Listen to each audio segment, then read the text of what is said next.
మా డ్రైవర్ అన్న ఒక తెలుగు వర్డ్ నేర్చుకున్నాడు. ఏం నేర్చుకున్నాడు? క్యాల్సీకే బై పండగ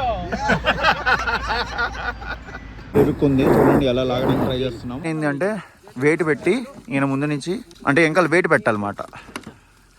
అప్పుడు ఆ ఎంకల్ గ్రిప్ వస్తుంది. యాక్చువల్లీ దీని ఇంజన్ ఫ్రంట్కి ఉంటుంది కాబట్టి ఎంకల వెయిట్ ఉండదు కాబట్టి మంచి వెయిట్ పెట్టాల్సి వస్తుంది. చూడండి ఇలా ఐస్ పడుతూ ఉంటుంది సెకండ్కి.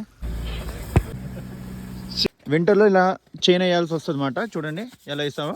ఫస్ట్ చైన్ పరిచి దాని మీద రాయి పెట్టి, మధ్యలో రాయి పెట్టి దాని మీద చైన్ని ఎక్కిచ్చేస్తారు కరెక్ట్ టైర్ పెట్టి. సో చైన్స్ ఎలా కట్టాలనేది మేము నేర్చుకుంటున్నాము ఒక రకంగా. సో మేము ఇంకా షిమ్లాకి వెళ్ళే దారిలోనే ఉన్నాం, కానీ మాకు చైన్స్ అవసరం పడి కడుతున్నాడు. సో ఫస్ట్ చైన్స్ ఎక్కిచ్చేసిన తర్వాత ఇలా తాడు పెట్టి ఫుల్ ఇలా జిగ్జాగ్ వెళ్తారన్నమాట. అసలు టైట్గా ఉండాలి, అప్పుడు కానీ మనకి వదలదు చైను. టెరైన్ చాలా టఫ్ అవుతుంది, అందుకనే ఇరుక్కోకుండా ఉండాలంటే చైన్ ఎక్కించాల్సిందే.